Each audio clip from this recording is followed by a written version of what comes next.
My name is David. I'm 45 years old, born and raised in Ohio, now living in the suburbs outside Chicago. If you ask anyone who knows me, they'd probably describe me as steady, reliable, maybe even boring in the best kind of way. For most of my life, I wore that as a badge of honor. I was the guy you could count on. I married young, built a family, climbed the corporate ladder, paid my bills on time, coached Little League, shoveled snow for the neighbors, and went to church on Sundays. I've been married for 21 years to my wife, Melissa. She's 43, a school teacher, the kind of woman who lights up a room without trying. We have 2 kids, our son, Ethan, who just started college, and our daughter, Sophie, who's in her junior year of high school. Our life, on the surface, was good. We weren't rich, but we were comfortable. We had a decent house with a yard, family dinners most nights, vacations to Florida once a year, and a network of friends and neighbors who knew us as that stable couple. And yet, behind that stability, I had started to feel something gnawing at me. At first, I couldn't even put it into words. Life had become predictable. Wake up at 6:30. Shower. Suit and tie. Coffee to go. Fight traffic into the city. Spend 10 hours in the office managing projects, answering emails, leading meetings. Drive home, tired, sometimes irritated. Dinner at the table. TV with Melissa. Bed by 11. Rinse, repeat. There was nothing wrong with it, but it felt like the color had drained out of my days. I wasn't unhappy, exactly. Just numb. Melissa and I still loved each other, but our marriage had shifted into a kind of quiet partnership. We were co-parents, co-managers of a household. Our conversations were mostly logistics. Did you pay the water bill? Don't forget Sophie's dentist appointment. What should we do for Ethan's tuition payment? Even intimacy had become rare, scheduled almost more like an obligation than a spark. I'd tell myself, this is what marriage looks like after 2 decades. The honeymoon phase is long gone, and what's left is companionship. But sometimes, late at night, lying in bed staring at the ceiling while Melissa slept beside me, I felt an emptiness I couldn't ignore. I started noticing little things. My hairline receding, gray creeping into my beard, younger men at the office full of energy, ambition, the kind of spark I once had, women who glanced past me like I was invisible. I told myself it didn't matter, that I had a wife who loved me, kids who respected me, a stable life. And yet, a voice inside whispered, is this all there is? At work, I had built a reputation as a dependable one. I managed a team at a mid-sized tech consulting firm. It wasn't glamorous, but it paid well. I wore the uniform of corporate America. Pressed shirts, polished shoes, a tie that never quite matched. I led meetings, wrote reports, mentored younger employees. And though I took pride in being respected, I couldn't shake the feeling of being invisible. Invisible at work, invisible at home, invisible to myself. Melissa, for all her warmth, seemed just as caught up in her own routine. She'd spend evenings grading papers, planning lessons, scrolling through Facebook, or worrying about Sophie's college plans. When we did talk about something deeper, it often circled back to stress. Money, kids, aging parents. I couldn't remember the last time she had looked at me like she used to when we first met. Eyes full of curiosity, admiration, desire. And I couldn't remember the last time I looked at her that way either. It wasn't that I stopped loving her. I did. But love had become something steady, flat, like the heartbeat of a patient lying still. I longed for something to shake me awake, to remind me I was still alive. I didn't know it then, but that longing was about to take me down a path I never thought I would walk. It's strange, looking back, how ordinary everything felt in the days leading up to it. There were no warning sirens, no flashing red lights saying, "Careful, your life is about to change." Just small cracks in the routine, a glance that lingered too long, a laugh that made me feel seen, a simple, innocent connection that grew into something much more dangerous. But at that time, I was just a middle-aged man stuck between comfort and restlessness, craving something I couldn't quite name. And that's when I met her. Her name was Rachel. She was 38, newly divorced, and had just joined our company as a marketing consultant. I remember the first time I saw her. It was a Tuesday morning, one of those gray Midwestern days when the sky looks like a sheet of steel and the office lights feel harsher than usual. She walked into the conference room carrying a notebook and a coffee, her presence immediate. Rachel wasn't the kind of woman who turned heads with glamour. She was approachable, warm, the type who made you feel at ease instantly. She had auburn hair tied back in a loose ponytail, intelligent eyes that seemed to study people as she listened, and a laugh. God, that laugh. That filled the room like sunlight breaking through clouds. At first, our interactions were purely professional. She was sharp, quick to catch details others missed, unafraid to challenge assumptions. I respected her immediately. During meetings, she'd glance at me when someone said something absurd, a slight smirk tugging at her lips, as if we shared a private joke. It was nothing, really, just subtle recognition. But to me, starved for attention, it felt like electricity. I told myself it was harmless. A co-worker, a friend, someone who made the endless parade of meetings slightly more bearable. But then there were the conversations outside work topics.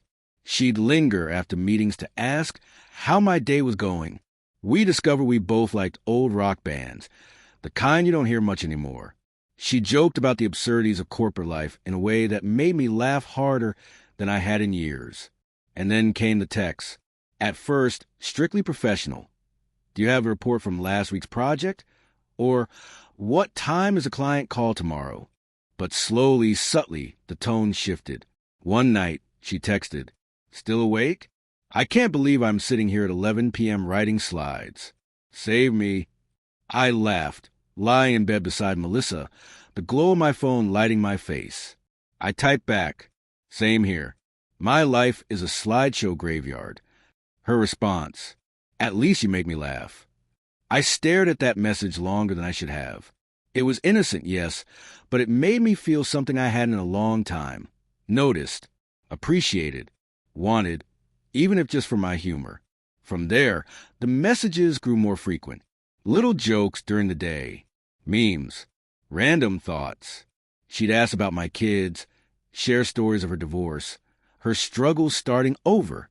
I listened, I empathized, I offered support, and in return, she gave me something I didn't even realize I craved, attention that wasn't out of obligation, but out of genuine interest. I began to look forward to her texts more than anything else in my day. I'd check my phone during meetings, waiting for the little buzz. When it came, I'd feel a rush like a teenager again. One afternoon, she asked if I wanted to grab coffee after work. "Just coffee," she wrote, adding a smiley face. I hesitated. I knew, deep down, that this was a crossroads. I could have politely declined, kept the boundary intact, stayed safe within the walls of my marriage. But the truth was, I didn't want to. I wanted to see her outside the fluorescent glow of the office. I wanted to feel that spark without the pretense of work hanging over us. So I said yes. We met at a small cafe a few blocks from the office. Nothing scandalous. Just two colleagues talking over lattes. But the way she leaned in when I spoke, the way her eyes held mine, the way her laugh made me feel like the most interesting man in the world, it was intoxicating. When I drove home that night, my heart was racing. I told myself it was nothing more than friendship, that I hadn't crossed any real line. But deep down, I knew I had taken the first step onto dangerous ground. Melissa asked how my day was when I walked in. I told her it was fine, that I was tired. She smiled, handed me a plate of dinner she kept warm, and kissed me on the cheek. The guilt stabbed at me, sharp and sudden. But then my phone buzzed. A message from Rachel. "Thanks for coffee. I had a great time." Smiling face with smiling eyes.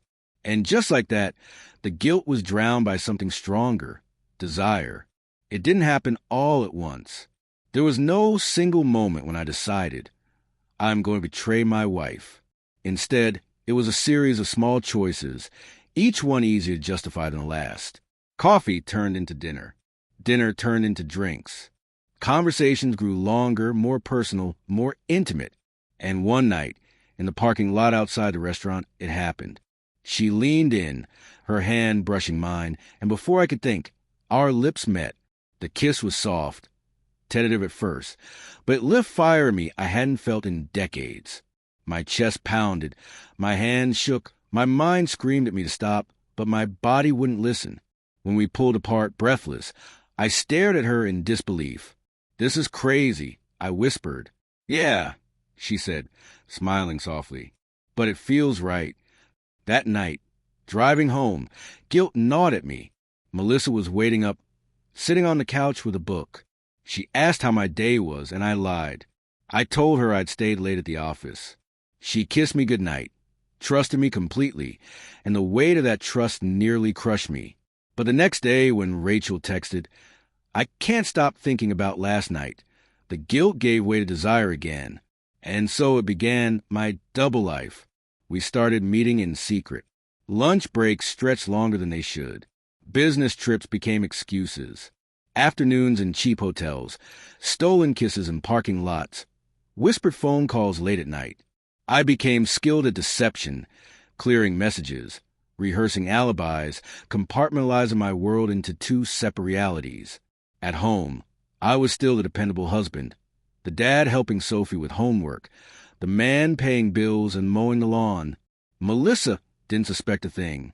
Why would she? I had never given her a reason not to trust me. But inside, I was unraveling.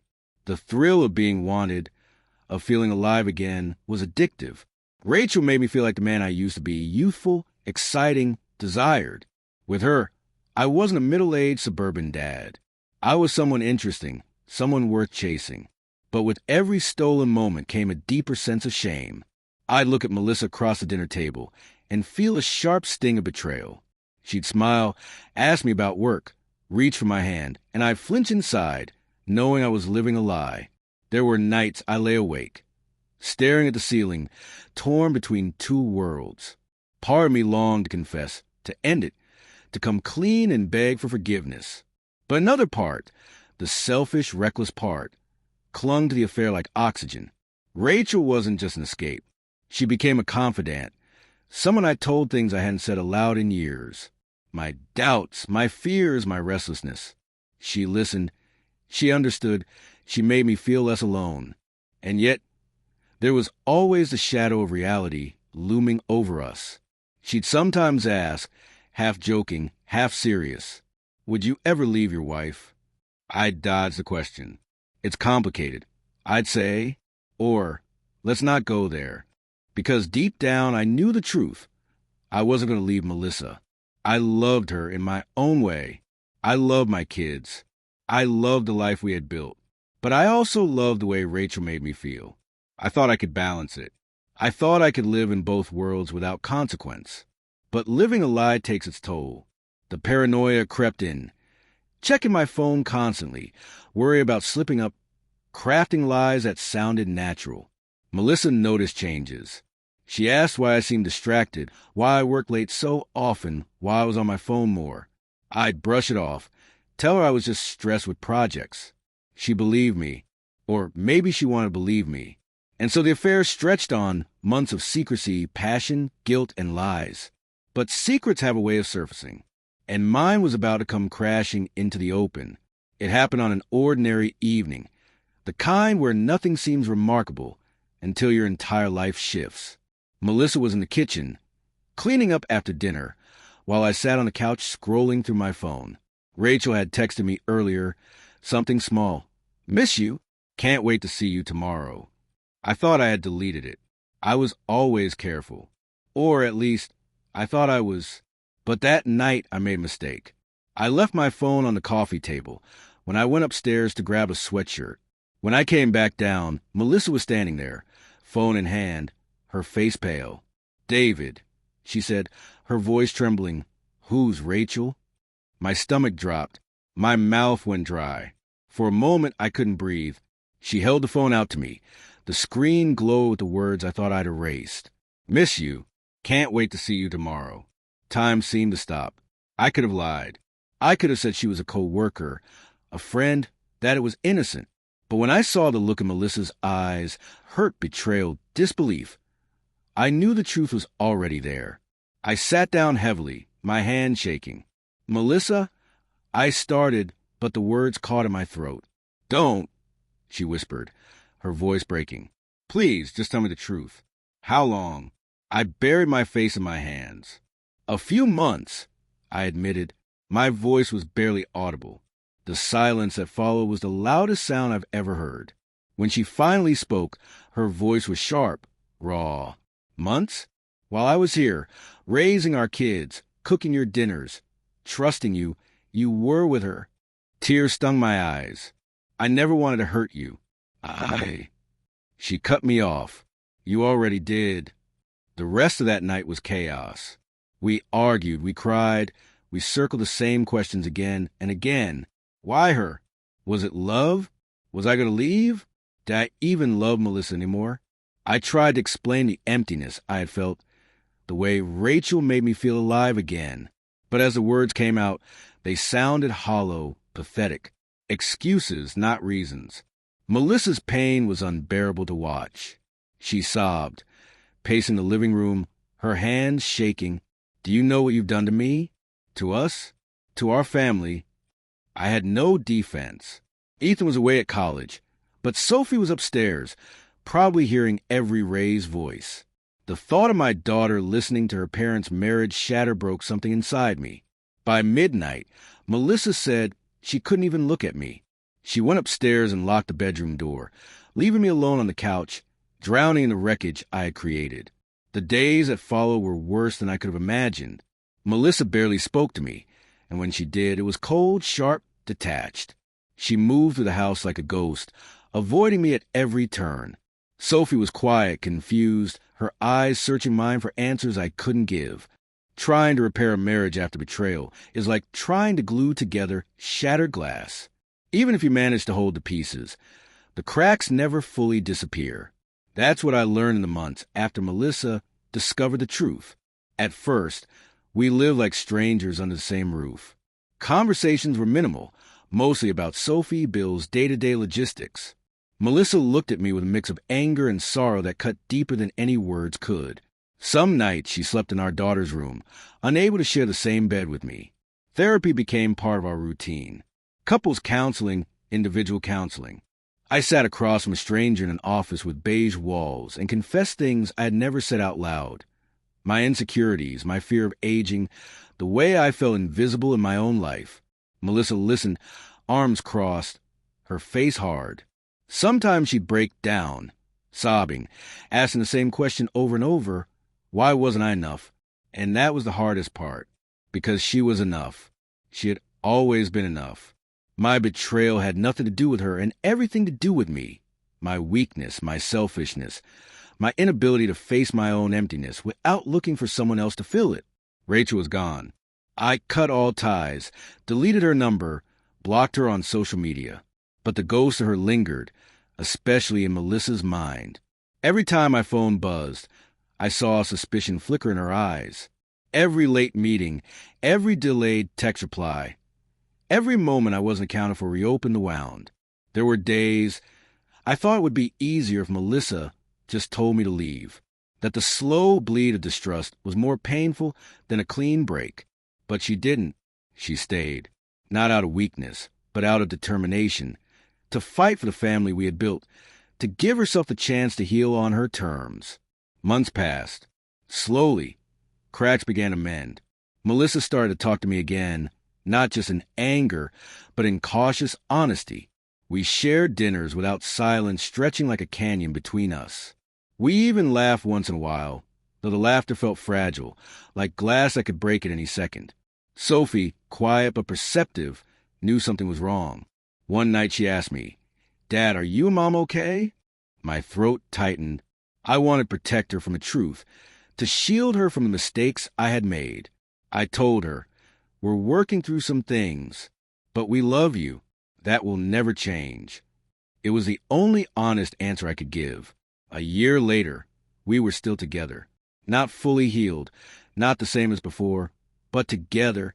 Melissa became more open about her needs, her feelings, her hurt. I learned to listen, really listen, without defending myself. Our intimacy, once mechanical, slowly rekindled into something more intentional. It wasn't passion like when we were 20, but it was real, built from scars and choice. I won't pretend it's a fairy tale.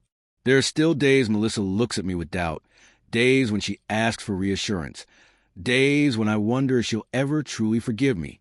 Maybe she won't. Maybe forgiveness isn't the point. Maybe the point is learning to live with what happened, to carry it, to use it as a reminder of what's at stake. So why am I telling this story? Because infidelity isn't glamorous, no matter how movies or novels portray it. It's not about passion or romance. It's about weakness, lies, and the destruction of trust. It may feel like an escape in the moment, like oxygen to someone suffocating. But in reality, it's fire, and fire burns everything it touches. I lost parts of myself in the affair, parts of Melissa, parts of our family. Some of those pieces will never come back.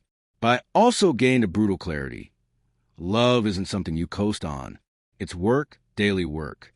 You don't get to take it for granted, not after 20 years, not ever, because the second you stop tending to it, something else slips in. I betrayed my wife. I betrayed myself. And though we're still standing, I know I'll carry that scar for the rest of my life. And maybe that scar is the price of finally waking up.